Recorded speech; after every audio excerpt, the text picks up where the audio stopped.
All right, let's continue section 3.1, starting with the idea of a quantifier. You know, something that tells you how many cases exists. So there's two types. We're talking about this because we're going to be asked to negate a statement that has a quantifier in it, and that can be surprisingly difficult. Okay, so a universal quantifier would be things like all or none. Okay, every. Okay, those would be examples of universal quantifiers. All right, existential quantifiers would be things that some, the words like some. What helps me when I think about some is that it means the same as at least one. Okay, so sometimes I use that when I'm trying to figure out how to negate it. Some is kind of the same as not all also. Okay, and it could be, you could have a not in there, so we'll talk about that next. Like instead of saying some do, you might have some do not. So we'll look at that also. All right, so if you have a statement with a quantifier in it, and the statement starts out with all do,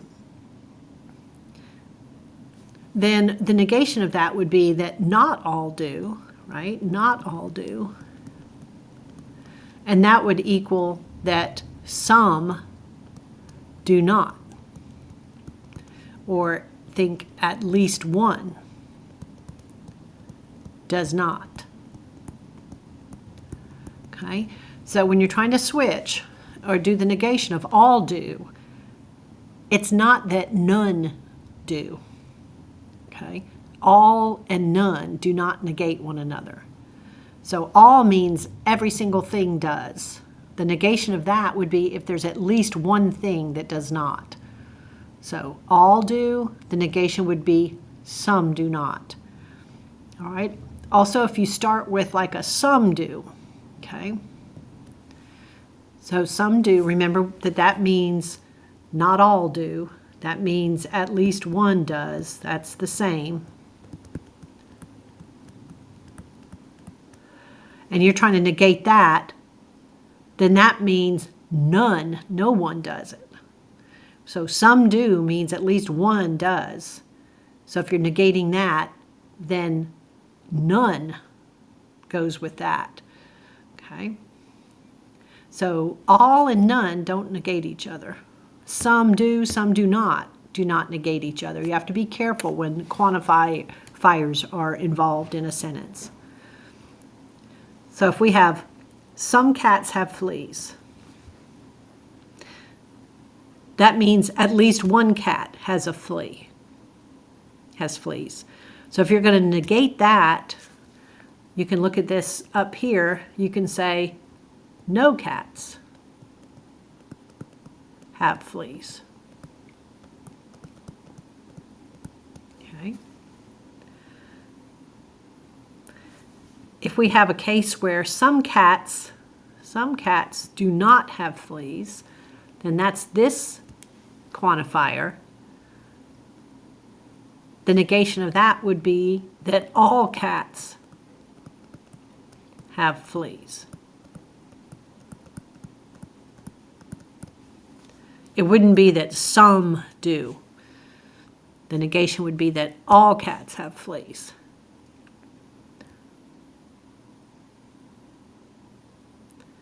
All right, and then it might start with like no cats have fleas. If it does, the negation of that would be that some cats have fleas. I usually think no cats have fleas. The negation of that would be if I could, that at least one cat has fleas. And that's what some really means. Okay. All right, and now you're going to also have some questions involving quantifiers that also use the words for the different types, different sets of numbers, okay? So I wanted to show you a Venn diagram here, okay? Irrational together with rational, those two types of numbers together form the real number system, okay? Real numbers are the kinds of things that you're trying to show sometimes on a number line, okay? But the numbers that the tick marks that I'm using and the labels on that wouldn't be filling up the whole number line. Those are the nicer numbers. But if I wanted to name every number on this number line, I would need both irrational and rational numbers, okay? So irrational numbers are numbers like square root of 7 or pi. Another one is like an e, okay? Numbers, decimal numbers that don't terminate and don't have a block of digits being repeated, okay?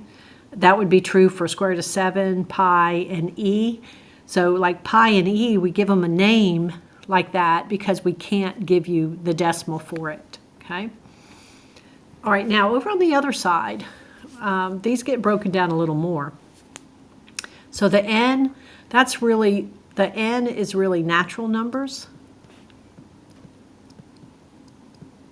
Stands for natural numbers.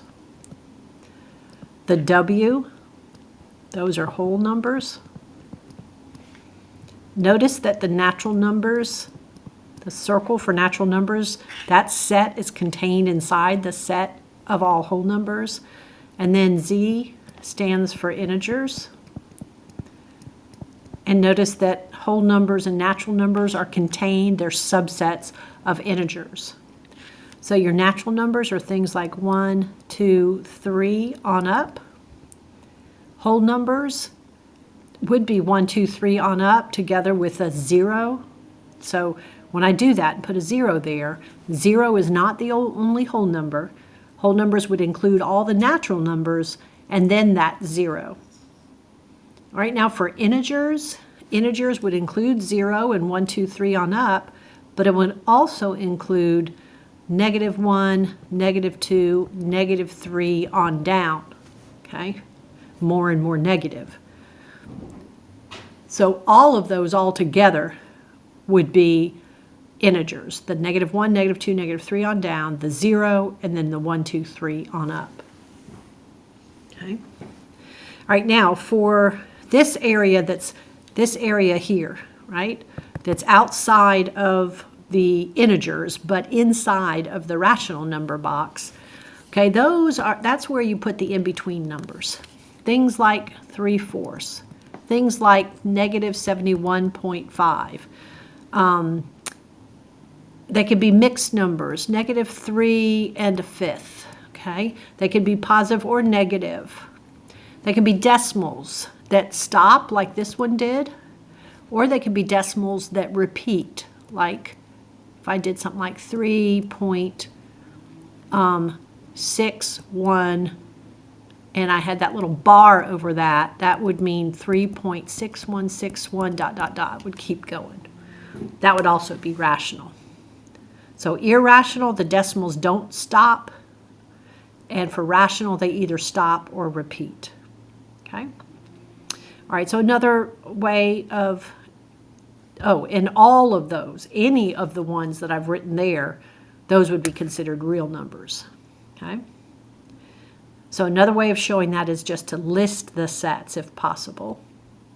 So I'm just listing the natural numbers here. I'm throwing in a 0 for whole numbers, throwing in the -1, -2, -3 to create my set of integers.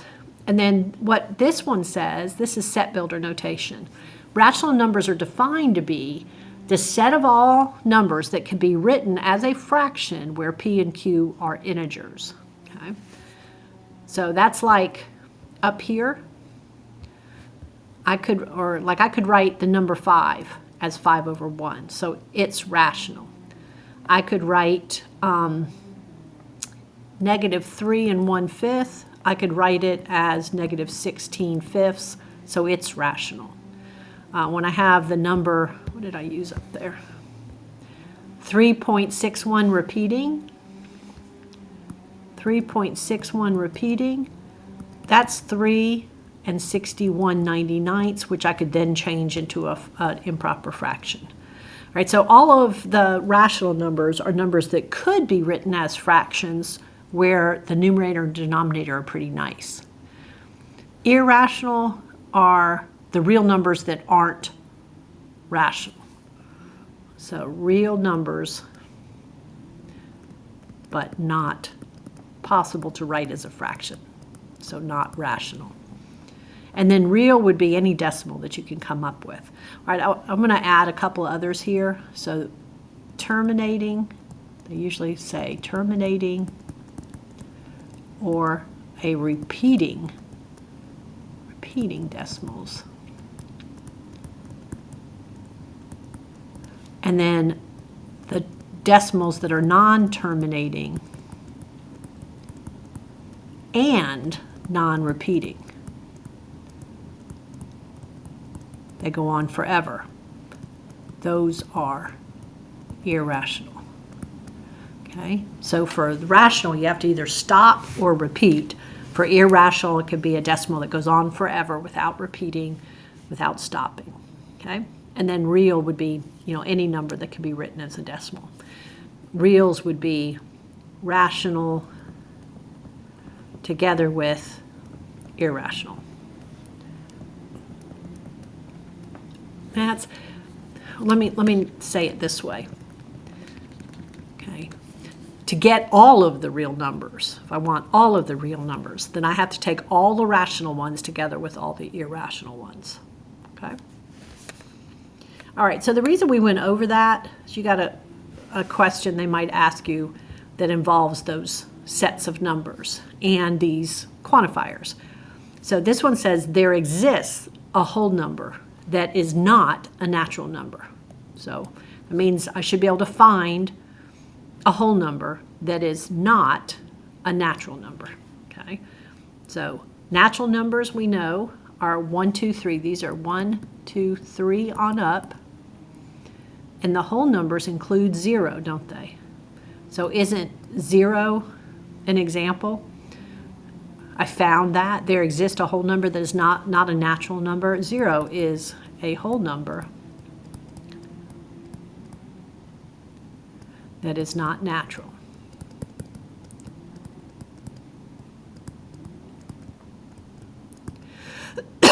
Excuse me. A natural number. It's supposed to be an N. That's my cursive N. Go back to my printed N. Okay, so this one is true because I just needed to find one. Okay, this one says every integer is a natural number. So that's a universal quantifier. Every integer is a natural number. If I can find one case, one situation where I have an integer that is not natural, then this would be false. Okay? Every integer, they want to know if every integer has to be a natural number. So my example there would be, I would say this is false. And the reason it's false is -3 is an integer, but it is not a natural number. It's like I found a counterexample to that statement, found something that proves it wrong.